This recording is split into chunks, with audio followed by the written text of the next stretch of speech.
Hey, welcome on in, guys. Tobin here with you. Thanks for checking us on out. Hope everybody can subscribe to the channel. You guys can watch Tobin and Leroy weekdays, 10 a.m. to 2 p.m. Going to be happy to be back with my boy Leroy tomorrow as it is training camp week, everybody. We made it. We made it. Yes. Oh, I lost my baseball.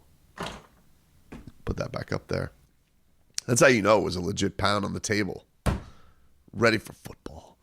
Now, biggest story is obviously still remains to be what the hell's going on with Tua's contract, right? And you get new reports out. And one of the reasons I haven't spent July just doing is Tua getting paid? Is Tua not getting paid? I don't know. I'm not in the talks. I don't have sources on this. I don't have insight on this. I have opinions on this. And we've seen Trevor Lawrence get his money. We've seen Jared Goff get his money. We saw Tua come out publicly, and Tua seemed pissed. That was the last interesting thing that's really happened. Those are the last three interesting things that have happened with this whole Tua thing. It has been Jared Goff got paid, Trevor Lawrence got paid, Tua got publicly pissed. Publicly pissed. And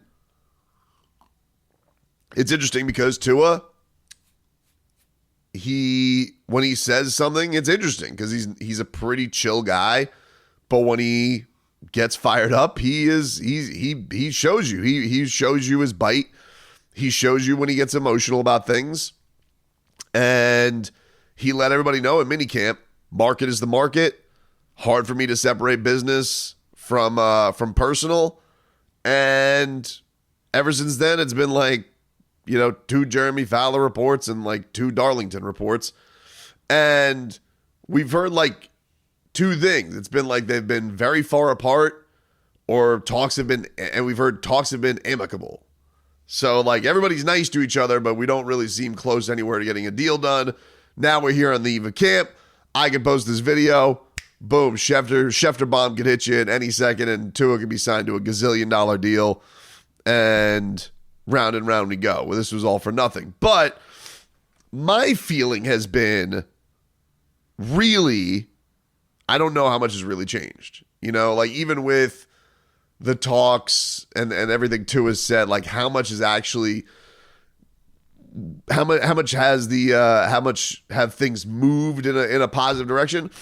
I don't know that they have. And I think one of the things that has been interesting that we've noticed with Chris Greer kind of running things is typically he has his price point. The front office has their price point. That's kind of usually, that's it. There hasn't been a lot of back and forths. And then, all of a sudden there's this deal. And then like normally when a contract has come about, it's kind of just been out of nowhere. You're like, the Jalen Waddle contract. Boom. That came out of nowhere. The Zach Sealer contract. Boom, that came out of nowhere. Austin Jackson, boom, that came out of nowhere. But whenever there's been a standoff, usually there is no standoff. It's like, you don't want the money? Gesicki, hit the bricks. Christian Wilkins, you want the money? Now, this is a little bit different because you have a quarterback, much more public than a tight end, and a defensive tackle, even a very popular defensive tackle and a captain of your team. And you have one of the more polarizing figures in all the sports. And even still, you have Tua dealing with all the disrespect. He's not on any preseason lists, right? He is, not in the top 10 anywhere. Everybody thinks he's a system quarterback. Nobody's ever been less impressed with a guy leading the league in passing. You said, for all anybody wanted last year was, hey, stay healthy. You can't trust him. He stays healthy, leads the league in passing. Who cares? Anybody could have done it.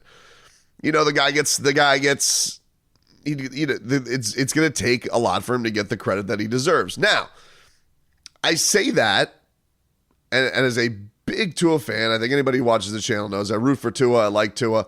I can acknowledge that Tua has things to prove.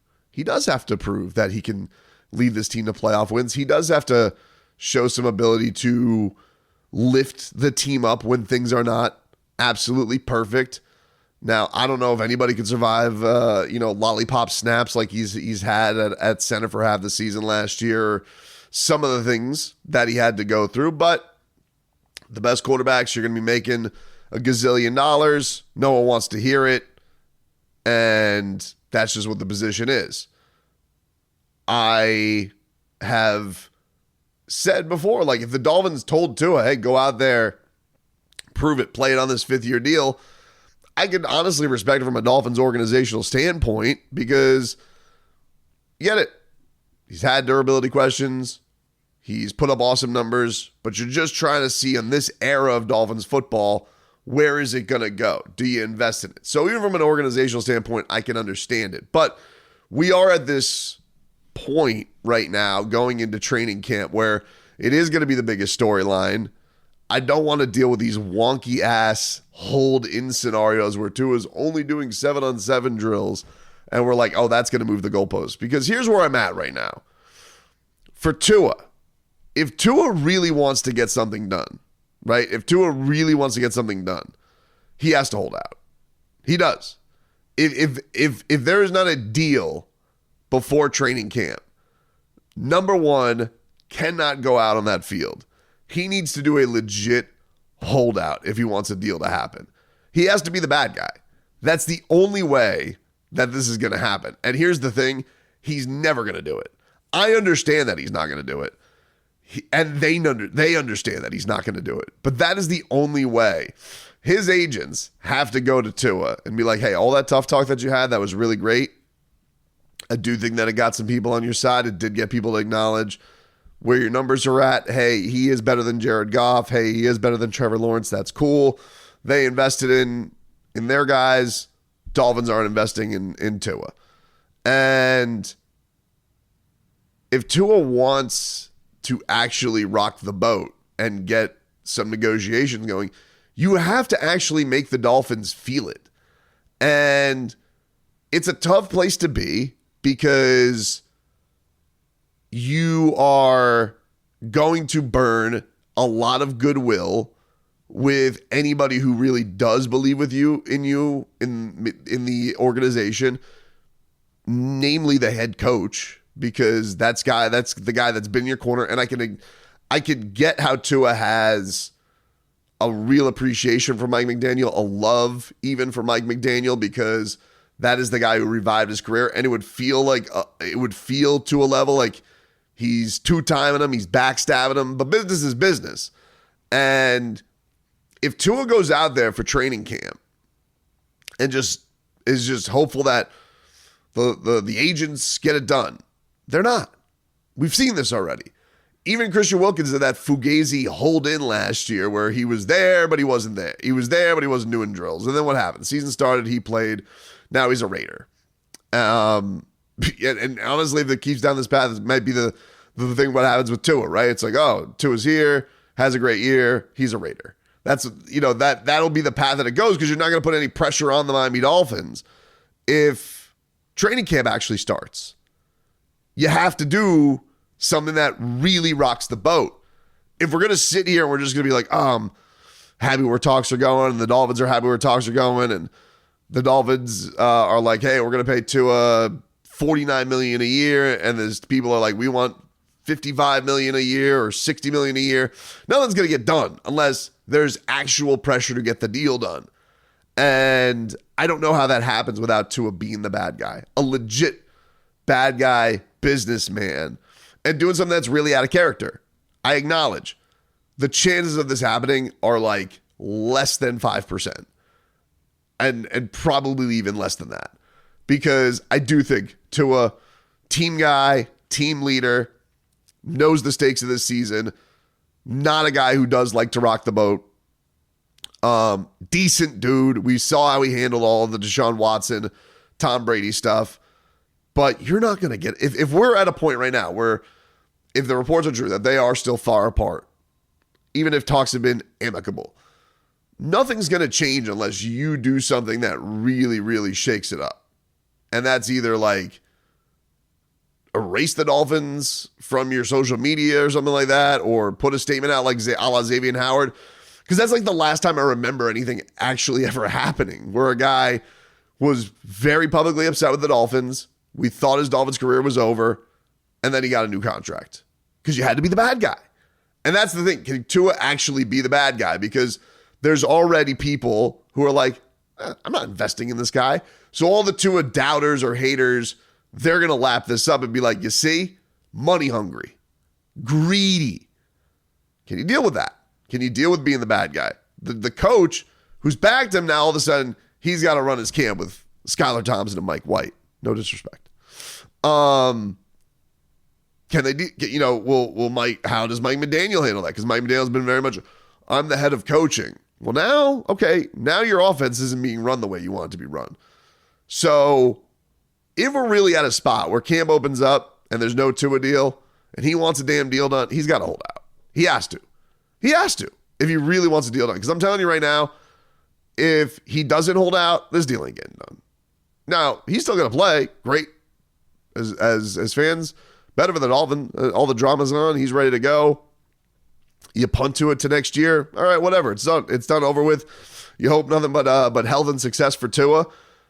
But if camp starts up this week and he really wants something to be done at the level that he wants it to be done, not take the whatever deal that they're offering, dude, he has to actually rock the boat. He actually has to do something that leaves everybody being like, whoa, that I wasn't expecting that move. And the only thing to do is like, don't go to training camp.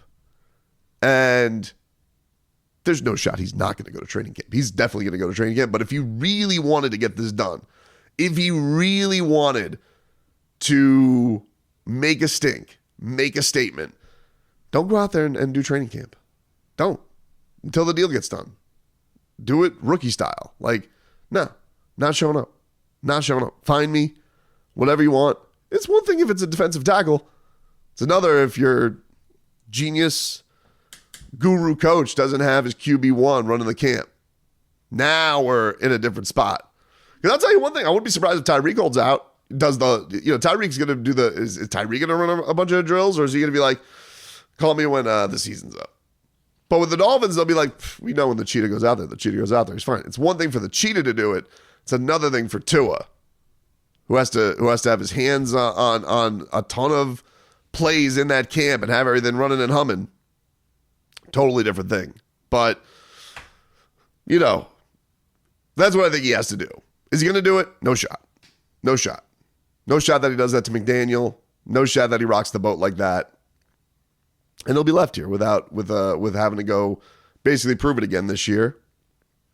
But if he really wants to get himself in a spot and get that deal done before the season starts, then he's got to make a seismic statement with showing the Dolphins, showing them how legitimately pissed he is about it. But he's not going to do it. No shot.